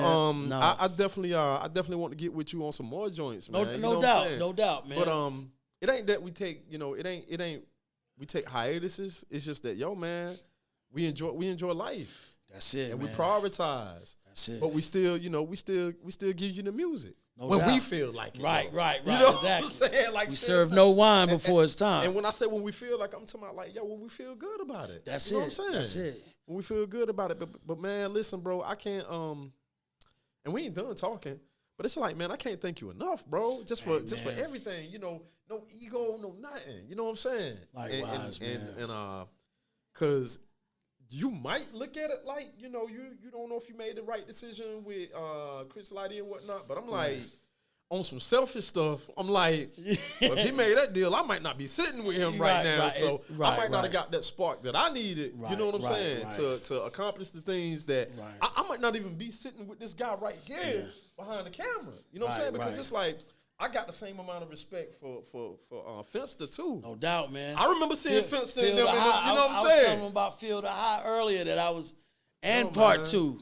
See what I'm saying? Part two, man. Like he won't talk to me yet. You know what I'm saying? But he gonna end up over here. He gonna have to end up over here. We gonna get some interns up in this bad there boy. You go. And he there gonna get you up go. there and he gonna rock with me, man. No doubt, man. And I look at I look at him. I look at the fact that I'm here with you, and I'm like, okay, I didn't make it industry big or whatever. You know what I'm saying?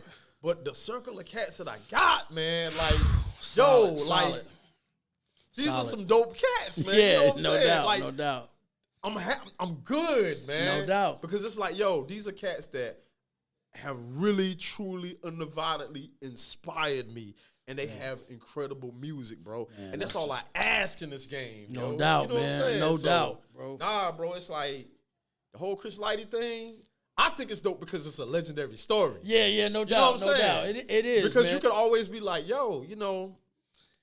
I don't want what you to. Could have been, yeah. I don't want you to sound like, I don't want you to sound like Halle Berry. I could have been prom queen. Exactly. You know what I'm saying? That's how I felt for some years. Right. But then, like I said, man, I felt like that, man, because he basically built a conglomerate, and now, who knows how it would have went, but I know that with his backing and then the way our music, the vibe we was on with that Funky One Liner EP, which was the jazz, with the cuts and the jazz samples, and the breaks and all that, like that just essence of hip hop. I knew that with him behind us, he would not have corrupted that. He would have recognized, this is like he said he wanted to do for Buckshot and them. He was just basically like, if I could have got my hands on them, I guess maybe he tried and they was like, we're a self-contained unit. I'm gonna tell you what I think would have happened, bro.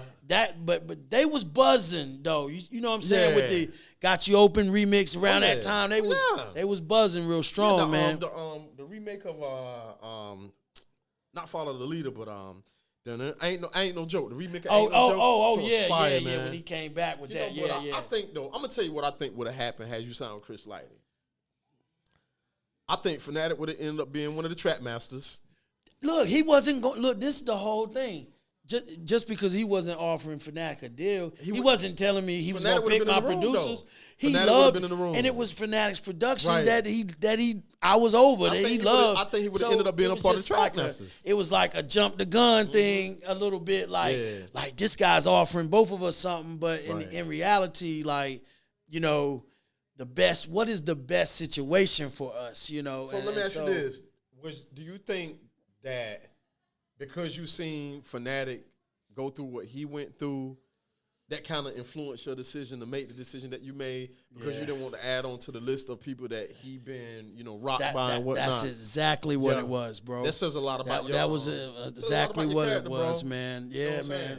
No doubt. That's exactly what it. And he like, again, like when he and I started recording the Funky One Liner EP, it was based on like studio time that he had to kind of wait. He knew the owner of Ultimix Studios in Greensboro, Bradley Hinkle. Not sure if Bradley's around or not, but if he's not, rest in peace to him, man. But I think because I can't remember, somebody might have said he had passed. But anyway, with all that said, he was able to get in the studio real late nights when nobody was there. So he'd have to come, and I ain't had no car, nothing like that. So he'd come pick me up and, 2 in the morning or something. You can't turn your back on nobody like that. People like that, man. Can't Yeah, do so that, bro. he got the records pressed up, you know, and he did a lot, you know, he was basically a part of Omniscience. Yeah. There is no Omniscience without that, brother. And me and him, I want to definitely throw this out here. Everybody that I have spoke on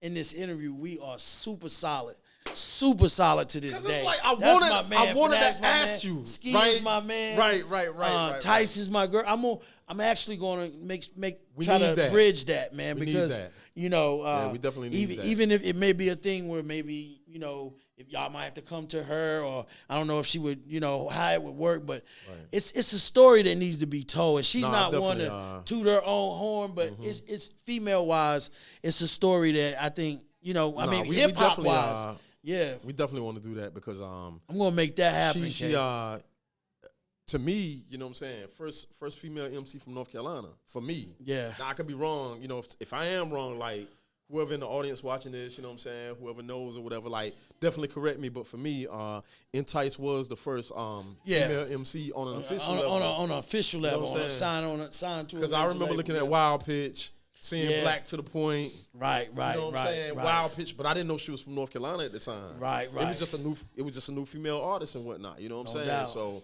to find out that she was from here. And then I looked at all the moves she made in a little time because Hush Hush Tip was my joint. It's a jacked up song, we was talking, but it was my joint. Right. Now, we were talking about, was that, RZA got the credits on that, right?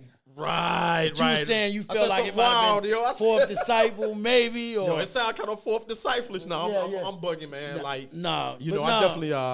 definitely don't discredit. No doubt. No, that's. But them drums is like really it, man. You know your music though, man. It's like you hear the drums on 36 Chambers, right? Right. And they raw, right? Yeah. But then you hear them drums on Hush Hush Tip, and then you hear the drums on what's the joint he did for Big Pun? On the Capital Punishment album. Yeah, with Prodigy and Trace Legend. What is Come that? on, bro. Oh man, I mean, it got that a Wu-Tang shit is crispy, sound. Ain't it? It's crispy. So you know what? This is what I'm gonna do. This is what I'm gonna do. Too, man. I ain't gonna blame the producer. I'm gonna blame the engineer. He had a different engineer for these joints, bro. That tweaked them drums, man. Them drums on what is it? Tres Leches. Tres Leches. Yo, bro, them drums. That's just hitting. I'm like, yo, I ain't heard nothing you like that. You gonna make me throw that albums, in when bro. I leave here today. I'm gonna put that on the road, man. I was like, boy, what a banger. I was like, no disrespect, but I ain't heard nothing like that on Return to 36 Chambers. No, it was all gritty. It was real gritty. I ain't heard nothing like that on the second album neither. I'm like, yo, I ain't heard nothing like this. I'm like, okay, like, where did this come from? It's the engineer, bro. No doubt, man. Right. Long Kiss Goodnight. Long Kiss Goodnight. That record was incredible, man. Yeah, man. Yo. And real crispy. Not crispy. that Wu sound, 36 chamber sound. I'm going to blame the engineer, bro. It's the engineer. You know what I'm saying? And you know what, man? This is one more thing on that. What's That's before 36 chambers. What's that? Hush Hush Tip. Oh, yeah. Yeah. That's before 36 chambers? Yeah, well... No. Around the same time. RZA had a name then. It made sense. Right. That's why I bought the single cover produced by RZA. Right. So it had to be out. Tice knew him through Prince when he had to deal as Rakim. She knew him through that. So she did the record before. Yeah. But the record came out later. I think the record came out later. Yeah. Because we didn't even know who Meth was on the hook. Right. A lot of people didn't even know that. You know, again, I'm coming from the perspective of hearing her music early before other people heard it. You would know. And she was putting me on to like, this is such and such, this is such and such, you know. So, but she never even told me that I got this guy on here. I got named Method Man on. So she had an early relationship with the Wu-Tang Clan. Before the Wu-Tang Clan. Which born one day later, the Deadly Venom thing. You see, now it all makes sense. We gotta have it here to really get into that, bro. Most definitely, man. One other brother, too, I want to shout out in that whole payroll thing, man. He didn't rhyme, he didn't make beats. Okay. He was the manager. Okay. He was a young brother that at that time was with a clique of young. Imagine this. You always gotta have that brother that. He's not a DJ. He's not a producer. He's not dancing. They had dancers back then too. Right. Shout out Billy DeVour, also who is and Junior Move and Groove, who was the dancers for the Busy Boys. Right. But I know I'm sounding real old school now. I love it, bro. But there's always this brother that kind of sits back and he handles other things like more business side for everybody. Right. And but he came up with the crew, and this is my man Eli Davis, Fly Eli. I want to shout him out. He would end up, I think, managing Ninth Wonder a little bit for a brief time, but he is the one and only longtime manager of Anthony Hamilton. Oh wow! Who also came through our circle through Mark Sparks and Dizzy. Anthony Hamilton out in Charlotte, yeah, no doubt, man. So him and Eli go way back. So when he got on, pretty much he brought like, yo, you gotta him and he rocked the whole time through Anthony's ups and his downs, Right. Like he stood there with him. And so when when Anthony got his deal, with So Def, that's crazy, man. he brought E along to manage him, and they've been rolling ever since. And that's one of my best friends, Eli. So I had to shout him out because we still talk to this day. That's awesome, and he is an integral part of that foundation of payroll. Right. You'll hear his name shouted out on a lot of records. Fly Eli. So that's who that is. So just to review, okay, for my education, just to review real quick. No doubt. So Ski Beats, my entry. Mark Sparks, right. Dana Lucci, that's right. Fanatic, yes sir. Entice, yep. You, Supreme, Nabu, no doubt. Yes, right. Dizzy, no doubt. all from the same. That is nuts. From the same core. That's nuts. That's a family tree, dog. Yeah, man. That right there. Dizzy's a dope producer too. Yeah. I want to tell you something. He did a little record for Paula Perry that people may not know about, man. That now Premier did the lights, camera, action joint, right? Lights. I know you're talking about the main. Yeah. But on that B side or on that same, it might have been on the same album. Dizzy did some production on there. So I want to shout him out as a producer and as an MC, man. Dizzy, as again, that's who brought Anthony Hamilton to Mark Spark, who got Anthony the deal on Uptown. Dizzy brought Anthony to Mark. Do you see this family tree, bro? Because Dizzy and Mark are bad rep. Right. They are bad rep. But they brought in Anthony Hamilton. Right, yeah. Dizzy brought Anthony in, yeah. And then Anthony got the deal with Uptown with Andre Harrell, but it was as on the back end of Uptown, not the glory days. Right. They're about to kind of, Mary done left and Jodeci done left, But yeah, they ended up getting him the deal. So man. Anthony done had several situations before the So Def one that would eventually everybody would grow to know who he was. Right. He been on a lot of hip hop albums, man. Like I'm talking about when people didn't even know who he was. Like he's on have you ever heard that joint on I think it's one of the Busta Rhymes album, Living in the City. Yeah. He's singing on that joint. This is way before, coming from where I'm from, which is looked at as his debut album, but he actually, had an album before that. And so he's a part of our crew too. Gotta throw him out there, man. Gotta throw him and Eli. They still rolling, man. They really, if you really want to look at who out of our whole circle, who really took it there. They took it there. It was them two, man. It was them two. Anthony Hamilton is he's a household name. Oh yeah. And but Ski, going back, yeah. Yo Ski, you my man. I'm gonna look in the camera and say that, man, Word because he gave me that shot, man, and just how dope. If you look at a lot of stuff he's done, man, like bro. even what's the joint? He's the a goat, Pace bro. One joint. Yeah. People don't realize how much this brother has done and put his hands on. I realize. And he don't even realize, bro. One of my favorite joints by him is "Your World Don't Stop" by AZ. By AZ, the original version. Don't stop. The one that didn't make the album. Yeah. Oh God, have mercy, man. bro. Yeah, so man. He got A gang of joints. Yeah, bro. man. He's truly a legend, so, man. He's definitely one of my top dogs. No man. doubt, man. No so doubt. Look, let me real quick question. So who you listening to today? Who piqued your interest today?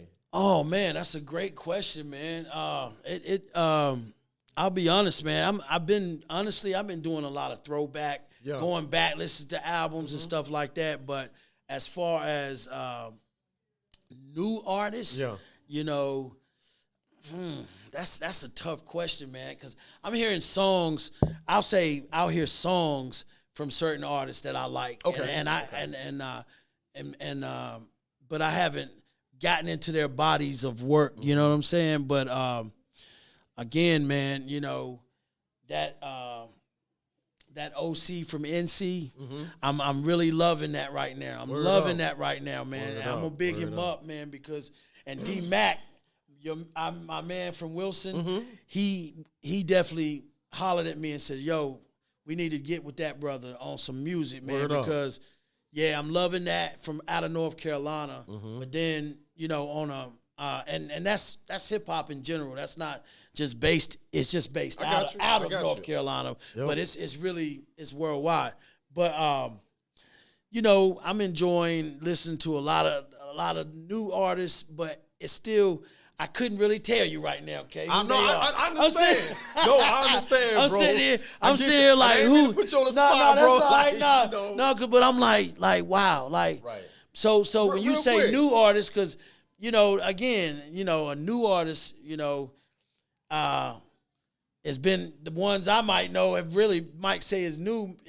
That's kind of like I don't want to disrespect them because they've been around for a minute. Certain guys. Right. So I'm gonna backtrack a little bit. I should have asked you this way earlier in the conversation. That's all right. You good. Audience, forgive me for my chronological order. Did I read something about you in a battle with Jay-Z, bro? Yeah.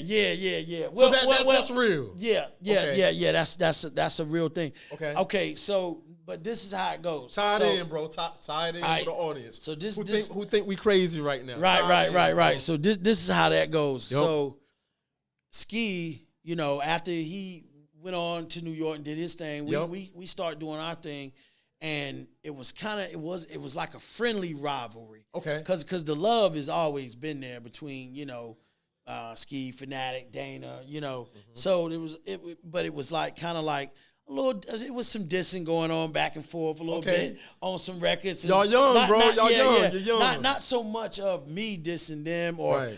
But slick lines. Okay, I'll break it down. Like Nightborn and Fanatic had a little something. Okay, that they were going back and forth with. So, but it was almost like Payroll was still established as a name on the independent level, and we were overdue. What I was telling you, that was the name that they chose, Def Rhythm Productions. Right. Overdue. So. At the time, we were going back and forth a little bit. So, but the point I'm getting at is that when Ski did get on with Dame and, started the original Flavor stuff, then after that, it went, that ushered in the Jay-Z era on the second album with Can I Get Open, right? Right. They would travel back down to North Carolina, and I don't know what they was doing. They might have been doing some other things. Are you verifying the Jay-Z stories? Let me stop. Probably were doing some other things. Okay. But they came down, and I remember a couple times them coming down and linking with us, and like Ski's new crew with Ski's old crew. Right. So Ski was like the glue between the two crews. Right. I remember a young Dame Dash. I'm going to get to the Jay-Z thing. I remember a young Dame Dash, same way he is now, the way he always has been. Right. Cracking jokes, snapping, and, I actually, me and Dame, I always liked Dame.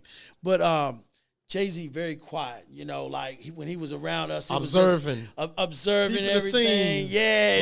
Right. Same way you would think he would be. Right. Because, we traded rhymes, man. I won't call it no battle or nothing because, you feel like it's a battle when like if there's some people around and you and I start trading bars, even though we brothers, but as we continue to go verse for verse for verse for verse, it creates a battle like atmosphere. Right. But it's not really like y'all. Like I'm challenging you. I'm challenging you to a battle. Right. But so more than that, I would just say that it wasn't no smack DVD type.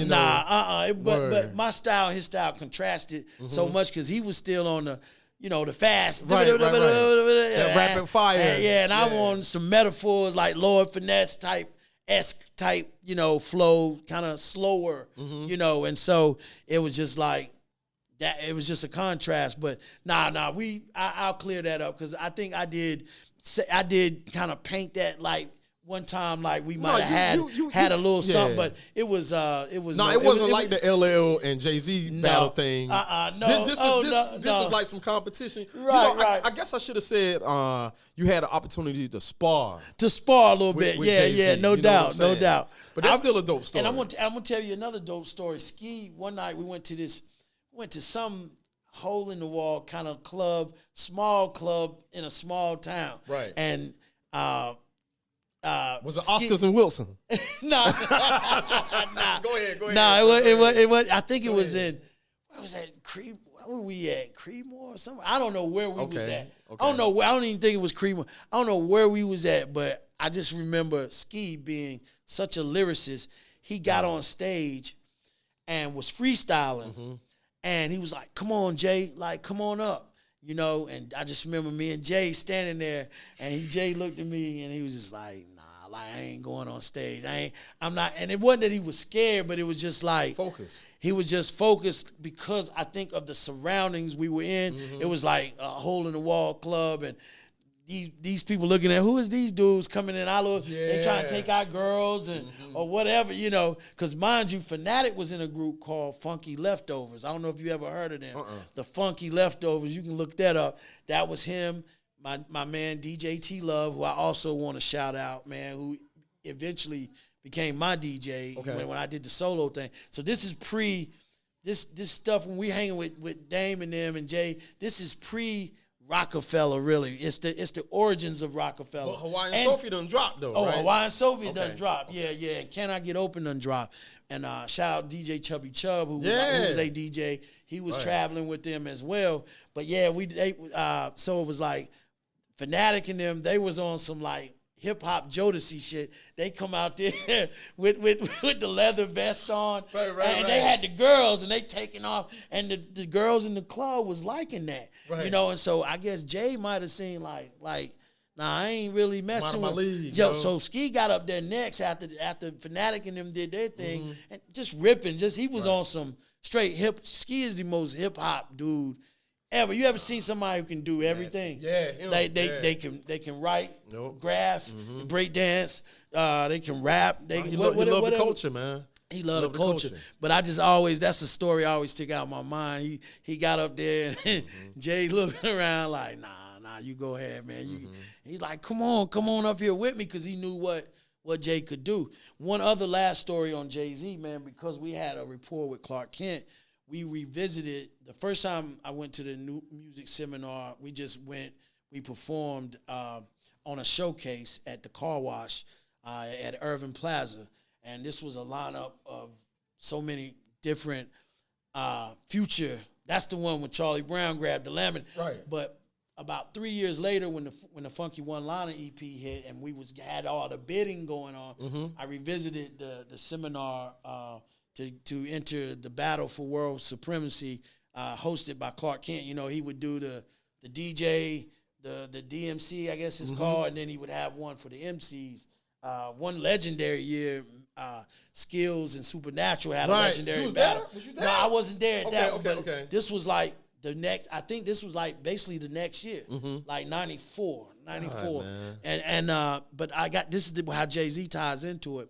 So Clark, Clark put all that together.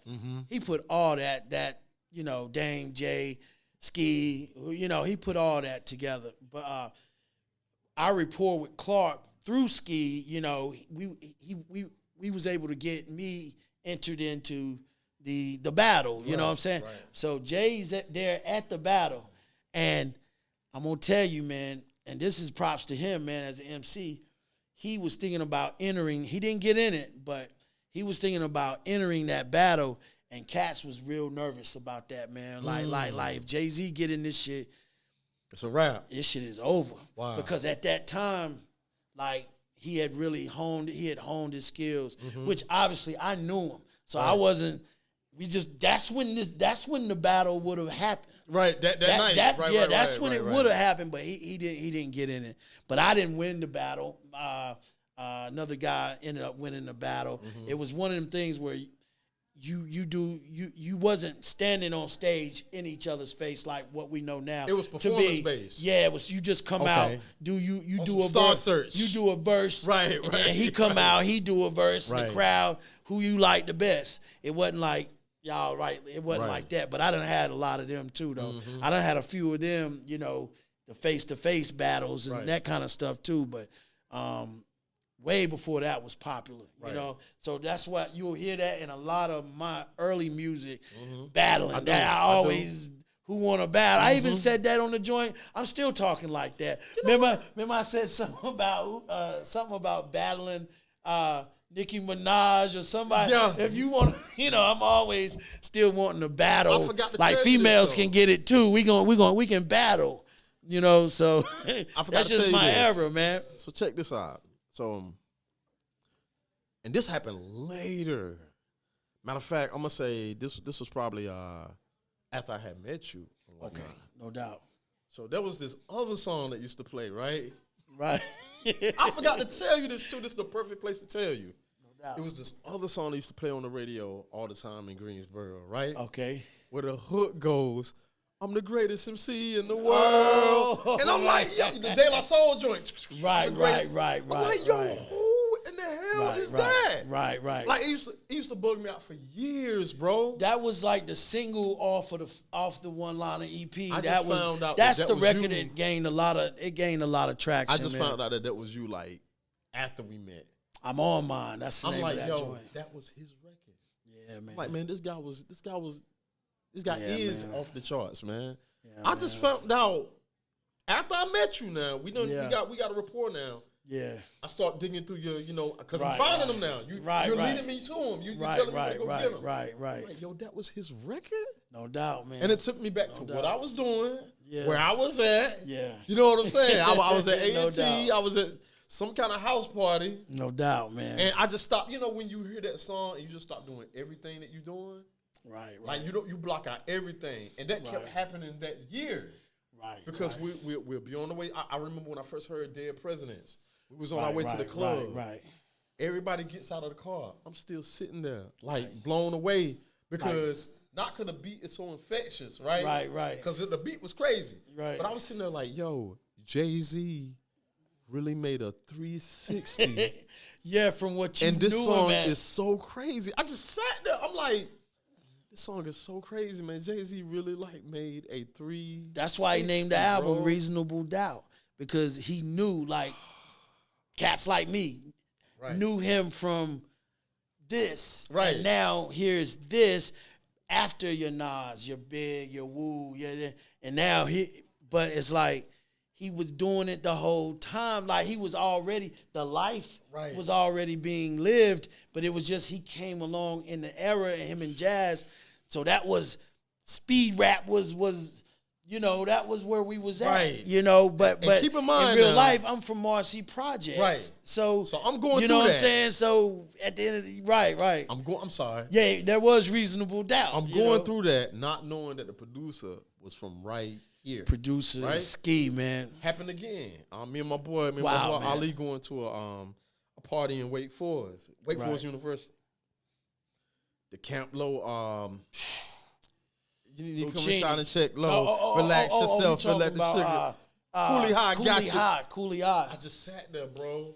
These are three songs that has put me in a trance, bro. Because of the melody, the melodic, was so crazy and whatnot. And come to find out that all three of these joints come from the same producer, it was nuts. Word is Camp Low either Camp Low had Who You With first. Yeah. I read it a couple of times. Ski did that joint, but it ended up, I read it a couple of times. But yeah, man, like Ski did that whole album. He did the majority of Reasonable Doubt, but obviously they had to get, you know, Primo involved. Clark Kent had to get his joint because, you know, he basically put the crew together. Yeah. And but Ski did the majority. I say about 6-7 joints on that album, but he did the entire Uptown Saturday night. He did the entire joint. Yeah, man, classic, man. He did a dope joint for the outsiders. Like, yo, bro, he got joints, bro, and to see you come from that lineage. It just tied everything together for me. You know, no doubt, man. I know you and Ski have had some dealings as well. Yo, too. I had the opportunity to when he was staying in North Carolina. I went to the studio with my man Kate Slack and got a session in with him. No doubt. And we had a cipher, and that's when I found out. I was like, yo, man, this guy's incredible, man. Yeah, man. You know what I'm saying? Like, I'm talking about as an MC. Yeah. I'm like, yo, man, he's an incredible MC. Oh, he is, and I'm man. just really shocked that he's not putting out any records anymore at all as an MC. It's almost like he could, as dope as he is, as he could shut it down, bro. He could rhime over his own shit. He could really shut a lot of stuff down, bro. Yeah, he could have, real. Man. But yeah, man. Hey, K, man. You know, this thing goes many directions, man. Man. So that's why I said, well, we have enough time to unpack it, but I think we did though. I mean, obviously, there's always something left on the plate. Look, when we both drive home, we can be like, I should have said that. But I do want to ask you this before we wrap up. Do we have any music coming up next, bro? Yes, what man. we got? Yes. So I'm stuck. I'm stuck between titling it. Okay. So one title I'm thinking about is Once and For All. That's dope. Cause you know that's it's dope to the point where I wish you wouldn't even have said it. You know, Once and For All. Yeah, it's dope. You know, and then I'm also there's another title that I'll keep under the wrap. Keep it on the wrap. But I'm about 70% done with that. I would say it's features that now I got to add on. Mm-hmm. You know, because I like to go ahead and build a skeleton, yep. and then shoot it out. So they catch see the if vibe. So they can catch the vibe of what it really is. Mm-hmm. You know, and so it's about 70% done. So I'm thinking top of the year. Yeah.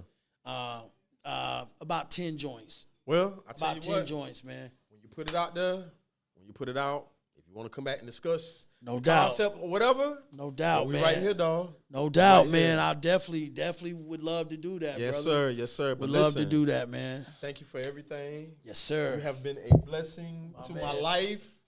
You've been a blessing, bro. It's been an honor to kick it with you. It's been an honor to work with you. Thank you know you, what I'm saying? Like, bro, you lit the fire. You know what I'm saying? You lit the fire, and I go as far as to say, hey, bro, if it wasn't for the work that you put in, we might not be doing none of this right now. I might not have met this man. You know what I'm saying? Every opportunity I got right now is because I had the courage to do music. You know what I'm saying? Right. And I got my courage to do music from what you did, bro. Hey, man. I appreciate. You know what I'm saying? Like everybody else that I talk about, all the other influences from the area and all that stuff, they came after you, bro. Like it's only one that comes before you. Right. It's this cat out of Wilson named he called himself Tola the God. Okay. You know what I'm saying? No doubt. His name was Ayatollah, but he had to change that for obvious reasons. Right. And when I first heard of him, it was a group called Black Radio. Okay. But that's the only cat out of North Carolina that comes before you. But see, they wasn't in the industry. They were trying to get that deal. Right. But as far as seeing how it worked, that it can work. Right. Record label behind your name. Right. Like, yo, we in here, TV and all that stuff. Right. You was the first cat that, like, I seen where I'm like, okay, wow, this can be done. You hey, man, I appreciate that, man. That means a lot. That lets me know it wasn't all in vain. So, and you also get credit for being the first MC to rock the Oculus. Like 20, 30 years, however long, man, before the Oculus hit the market. You know what I'm saying? Right. It's crazy. Man. I'm like, yo, this cat rocking the Oculus. Yeah, man. Well, you know, and I definitely gotta shout that out, man. The director of that video is Francis Lawrence, who went on to direct I Am Legend for Will Smith, and so he was. this is one. If you look at his Crazy, credits, man. that's like one of the first things he done was that video. Right. Was the Touch Y'all video. And that's a dope video. And shout out Sadat X who did the remix. I did the remix. He did the remix with me for Touch Y'all. Right. But yeah, he said, "Yo, man, you going back to Francis Lawrence?" He's like, "Yeah, you know, we in downtown. You know, you can see the World Trade Center before it got knocked down. All that. Right. We out there, and he like, yo, put on these goggles." And I'm like, this gonna make me look kind of crazy, man. I didn't understand. He's basically introducing me to virtual reality, something I had no idea about. So we putting on the goggles, and the next thing I know, you know, a little later, Lost Boys, they got the video. And then everybody got the videos rocking the glasses and stuff, and which no problem with that. But I appreciate you shouting that out, and that gave me a chance to shout Francis Lawrence out because that just shows where his head was at. Right. And 90, I know he blown away now. Yo, he's like out Meta was my money. Oculus was my money. You know what I'm saying? Exactly, man. Yeah. Once again, my brother. Thank you. No doubt. Thank you. Man, anytime, Case. Let the audience know where they can find your music. You know what I'm saying? No doubt, man. And we usually back it up in text. No doubt, man. It's on all streaming platforms. YouTube, YouTube Music, Apple Music, Tidal.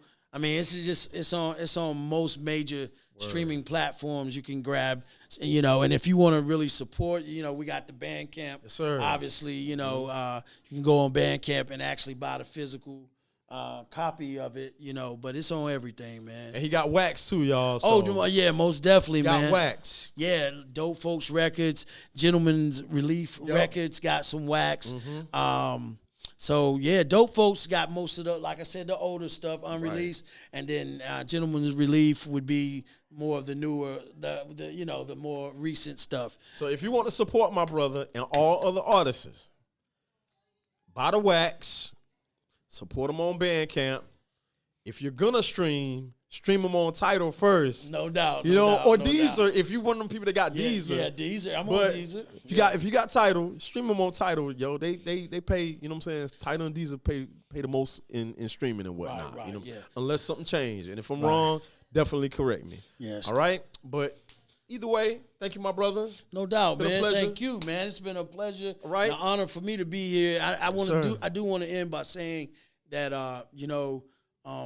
I really appreciate this platform in general and what it does because, like I said, watching the interviews that I've watched, it's just like I'm like a kid at Christmas, man, because I truly, I know I'm not going to get that from anywhere else. I think y'all got something that is very unique in its own way, and I think the guys that are in control of it, which be you and him, I think what y'all have, y'all's knowledge and sincerity, and just the type of people y'all are. I think the universe has got some big things for y'all. Like you told me, we starting here, bro. But this ain't just about North Carolina. We gonna take this thing to the fullest extent. And so I really believe that, man. Just dealing with y'all today, man. I kind of can see the future. You know? Hey, bro.